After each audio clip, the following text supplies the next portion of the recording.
Assalamualaikum dan salam sejahtera buat pelajar serta adik-adik yang dikasihi. Seperti biasa, sebelum memasuki tutorial, saya akan mengupas serba sedikit dan secara ringkasnya tentang kuliah yang disampaikan pada sebelum ini, iaitu kuliah 6. Baiklah, pada kuliah 6 yang lepas, isu definisi retorik kembali dibangkitkan oleh Dr. Sim kepada pelajar secara lantangnya di bahagian hadapan slide. Hal ini telah menunjukkan bahawa definisi retorik amat memainkan peranan penting dalam bab 6 ini supaya anda semua memahami secara keseluruhan apa mesej yang ingin disampaikan pada bahagian ini. Baiklah, retorik itu sendiri adalah kajian cara perkataan untuk membina ayat dan digunakan untuk memujuk pembaca atau audien. Dengan analisis retorik juga, orang yang mempelajari ilmu ini akan tahu bagaimana penulisan disusun untuk menghasilkan satu kritikan tentang satu karya penulisan. Di sisi lain, penulisan retorik juga melibatkan situasi di mana seseorang itu membuat keputusan atau concession effort untuk membuat penulisan anda lebih berkesan. Dan saya percaya bahawa seorang penulis yang hebat mempunyai kemahiran retorik yang sangat baik. Sebelum kita pergi lebih jauh, masihkah kita semua ingat tentang 3 teknik penting penulisan retorik seperti dalam retorik ucapan, iaitu ethos, logos dan pathos? Baiklah, apa itu ethos? Ethos bukan mentos. Ethos merujuk kepada kebolehkepercayaan, credibility atau kesayuan seseorang ketika berucap.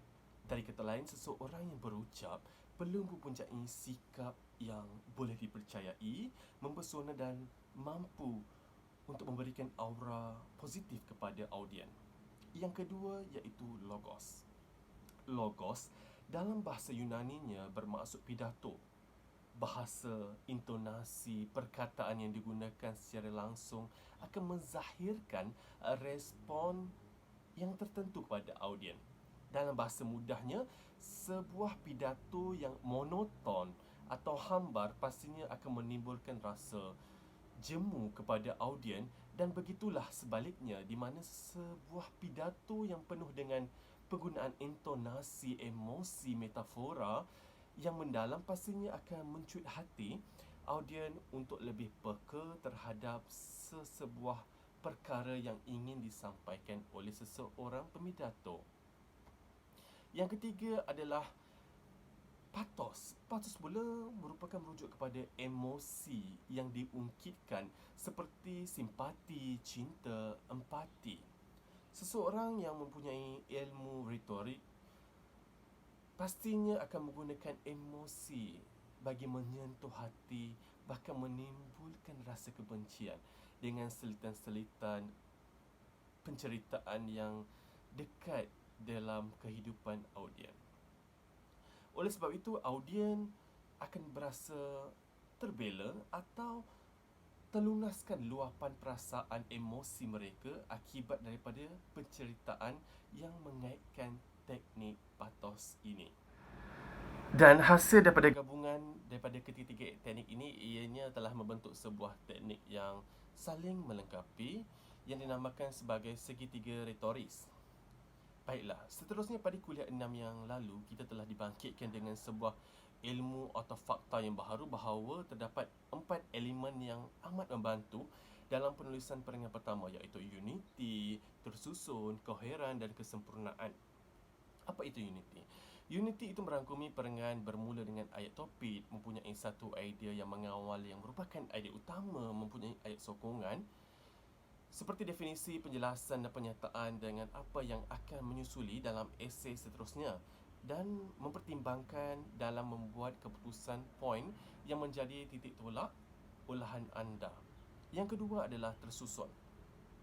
Cara menyusun ayat sokongan, susunan kronologi, urutan penting atau pembentangan logik yang terperinci, perenggan yang ringkas dan padat dengan dibantu oleh gaya bahasa yang telah anda tentukan. Yang paling utama adalah mengelakkan kekeliruan.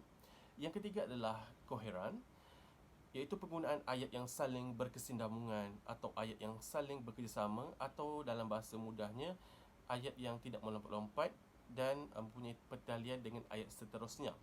Oleh sebab itu, pentingnya penggunaan kata-kata peralihan, sebagai contoh bernombor seperti yang pertama, yang kedua, atau merujuk pada ruang, di atas atau di bawah.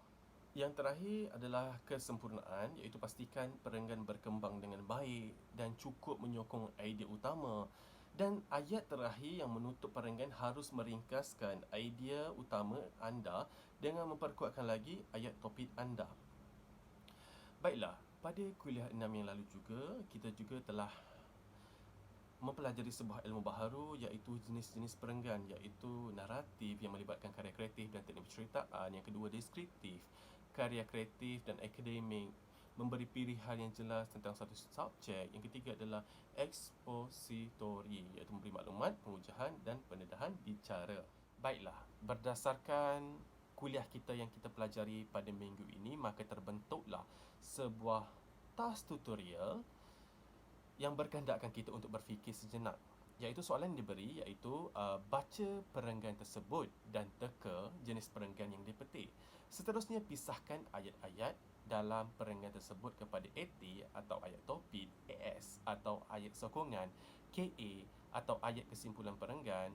Dan akhir sekali, anda perlu menambahbaiki perenggan dengan menyentuh unity, koheren, kesesuaian dan kesempurnaan perenggan. Soalan diberi. Ahad adalah hari kegemaran saya dalam seminggu. Saya suka kerana pada hari Ahad, saya menonton bola sepak. Pada hari-hari yang lain, saya juga dapat menonton bola sepak, tetapi tidak sepanjang hari. Terdapat sukan lain pada hari-hari lain untuk menonton di TV. Makan tengah hari Ahad adalah kegemaran saya kerana saya makan bersama ayah saya di hadapan TV. Hari-hari lain saya perlu makan di meja yang kurang menyeronokkan. Beberapa hari ayah saya tidak pulang dari kerja sehingga selepas saya tidur. Beberapa minggu perjalanan ayah saya dan saya tidak melihatnya selama beberapa hari. Kemuncak hari adalah apabila kita menonton TV reality berjudul Running Man. Ayah dan saya sangat teruja. Kami menjerit dan berseronok bersama. Perkara yang saya suka lakukan terbaik di dunia ialah menonton TV dengan ayah saya. Baiklah, sekiranya saya diberikan soalan sebegini, maka inilah jawapan yang saya akan berikan. Jenis perenggan di atas adalah bersifat naratif, karya kreatif yang melibatkan teknik penceritaan sebuah peristiwa. Hari Ahad merupakan hari kegemaran saya dalam seminggu. Saya suka hari Ahad kerana pada hari tersebut saya dapat menonton bola sepak.